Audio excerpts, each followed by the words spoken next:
Jung's most chilling discovery wasn't about toxic relationships alone. It was about the terrifying metamorphosis narcissists undergo when their empathic supply source suddenly cuts them off, and why this psychological crisis either triggers complete mental breakdown or unleashes what Jung called the predator's true face.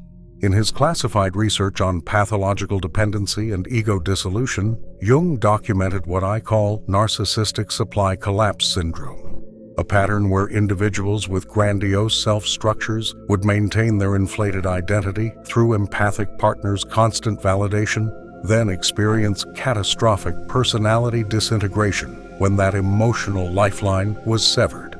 Jung called this discovery chilling because these individuals possessed what he described as hollow core architectures that imploded without external psychological support.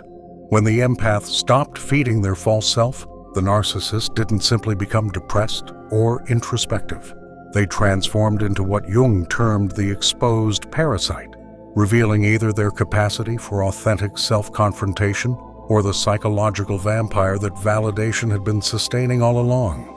What made this discovery so disturbing to Jung was the inevitability. He could predict exactly which narcissists would spiral into complete psychological collapse and which would morph into calculating psychological predators when their primary validation source disappeared. Today, I'll reveal Jung's classified insights about the narcissist's terrifying transformation when the empath withdraws their life force, and why he believed this crisis either forces genuine soul-searching or exposes the emotional predator that accommodation had been feeding in the shadows, the patient who disintegrated before his eyes. Jung's most haunting case involved observing a patient's partner undergo complete psychological collapse within hours of the patient establishing no-contact boundaries. The partner, who had appeared confident and successful for months, suddenly became what Jung documented as unrecognizably desperate. When validation ended abruptly, Jung witnessed something that disturbed him for years. The partner began exhibiting what he called identity fragmentation episodes. Without their empathic mirror, they literally couldn't maintain a coherent sense of self. They would call dozens of times, show up unannounced, and create elaborate crises designed to force re-engagement. Jung wrote, "I observed the complete dissolution of what I had believed to be a functioning personality. Within 48 hours, they revealed the psychological infrastructure of their entire existence had been dependent on one person's emotional labor. The most chilling aspect was their complete inability to self-soothe. They had never developed internal emotional regulation because their empath had always managed their feelings. Without that external processing system, they experienced what Jung called psychological freefall. The partner alternated between rage episodes and complete emotional collapse, sometimes within the same conversation.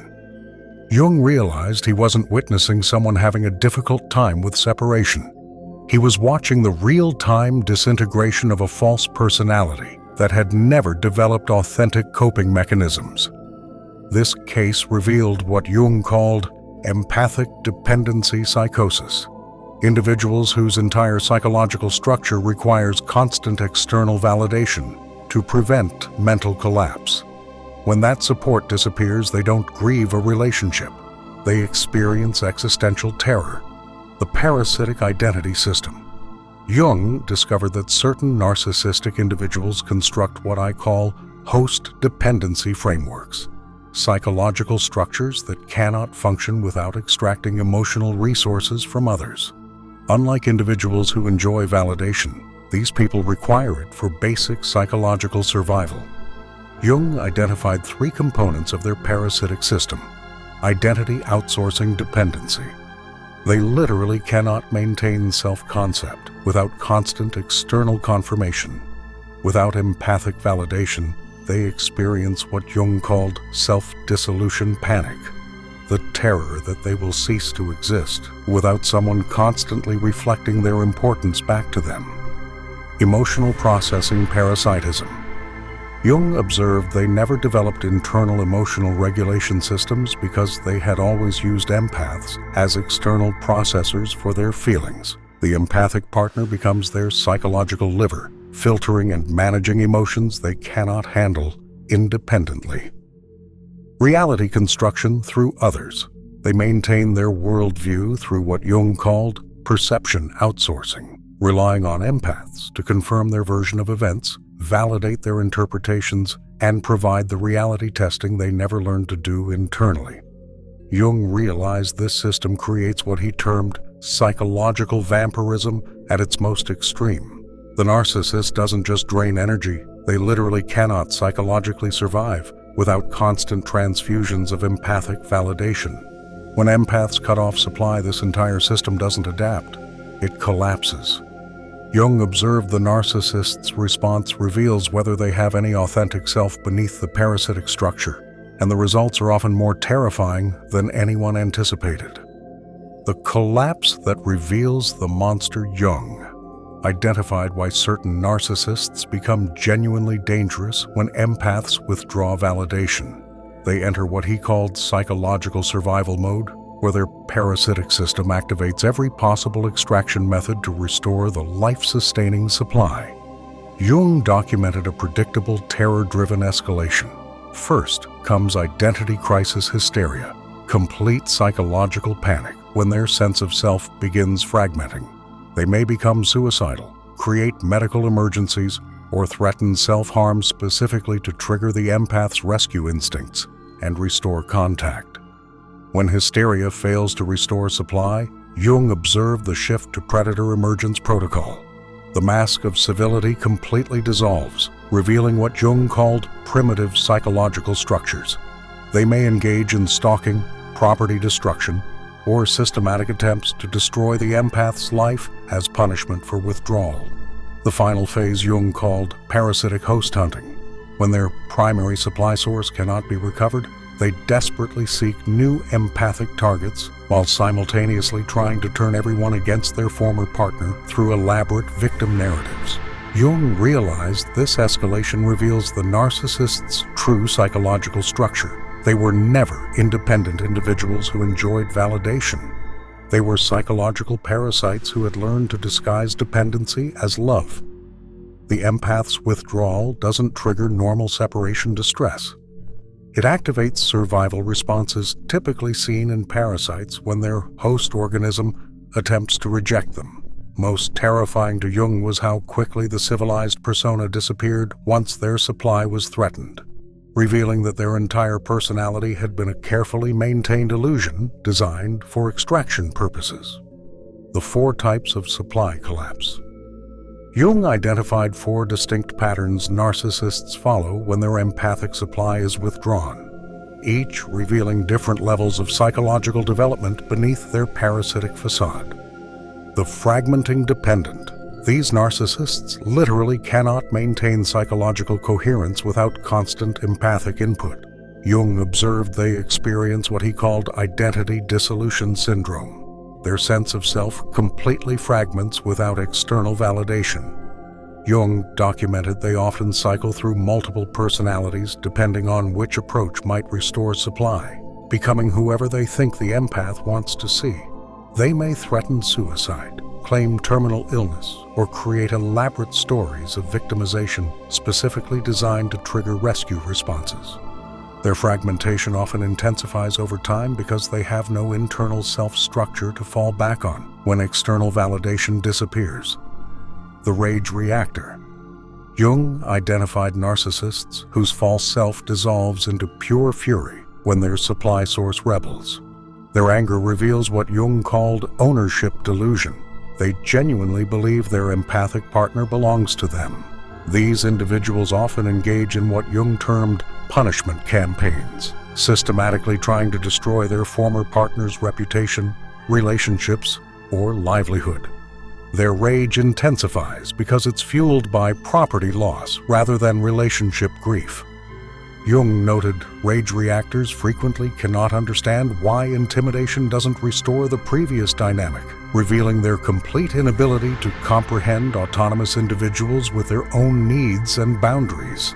The strategic replacer. Jung observed narcissists who immediately begin hunting new empathic supply, rather than processing the loss of their current source. They often maintain what Jung called supply backup systems, multiple empathic individuals on standby for exactly this scenario. These replacers frequently use new relationships as weapons, ensuring their former partner knows they've been replaced with someone better. This reveals their view of empaths as interchangeable emotional resources rather than unique human beings. Jung noted they often cycle through empathic partners rapidly because they quickly drain each new source, requiring constant replacement to maintain their psychological stability. The adaptive predator.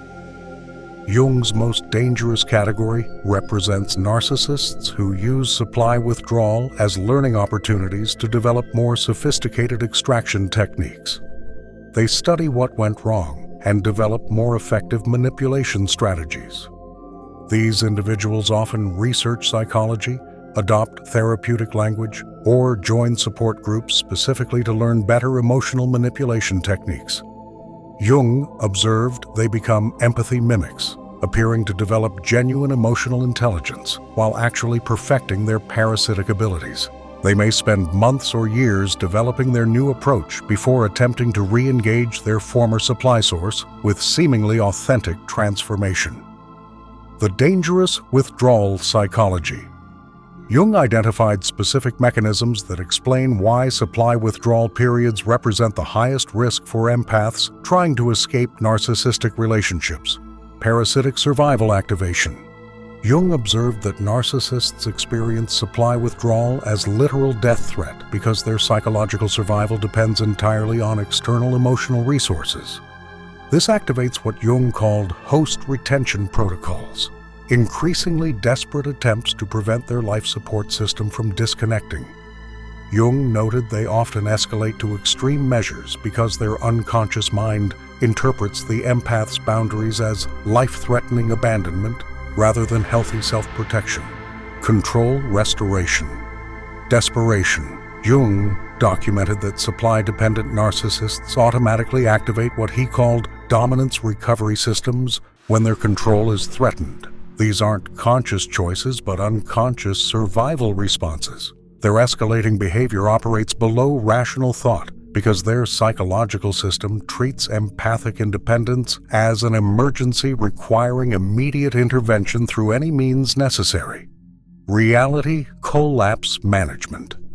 Jung identified that narcissists often respond to supply withdrawal by creating elaborate alternative realities where they remain the victim and their former partner becomes the villain. This isn't conscious deception, but what Jung termed protective mythology creation. Their psyche cannot tolerate responsibility for the relationship's end, so it automatically generates stories that preserve their victim status while justifying increasingly hostile behavior toward their former supply source. Parasitic rage amplification. Jung noted that when narcissists lose their primary emotional processor, they often project their rage onto multiple targets throughout their environment. This creates what Jung called persecution fantasy networks that justify systematic campaigns against their former partner's support system. Jung's emergency protection protocols. Jung developed specific strategies to help empaths navigate the dangerous withdrawal period when narcissistic supply collapse triggers predatory behavior. Collapse prediction training. Jung taught empaths to recognize early warning signs of impending narcissistic breakdown, including increased intensity of manipulation attempts, sudden appearance of multiple crises requiring rescue, and dramatic personality shifts designed to trigger specific emotional responses. Jung emphasized understanding that supply withdrawal often triggers psychological regression rather than growth, helping empaths prepare for potentially dangerous escalation rather than expecting mature responses to boundaries. Parasitic behavior recognition. Jung developed techniques for identifying when someone's distress is genuine versus strategically designed to restore control. This includes recognizing manufactured emergencies that conveniently occur during boundary setting attempts and distinguishing between authentic suicidal ideation and manipulation tactics designed to trigger rescue responses. Jung taught empaths to trust their instincts when someone's emotional displays feel performative rather than genuine, even when they cannot logically explain their discomfort.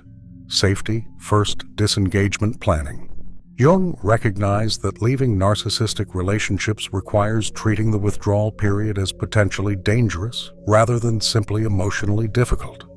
This involves creating safety plans that account for potential escalation, documenting threatening behavior for legal protection, and establishing support networks that understand the unique dangers of narcissistic supply withdrawal, rather than treating it as normal breakup drama.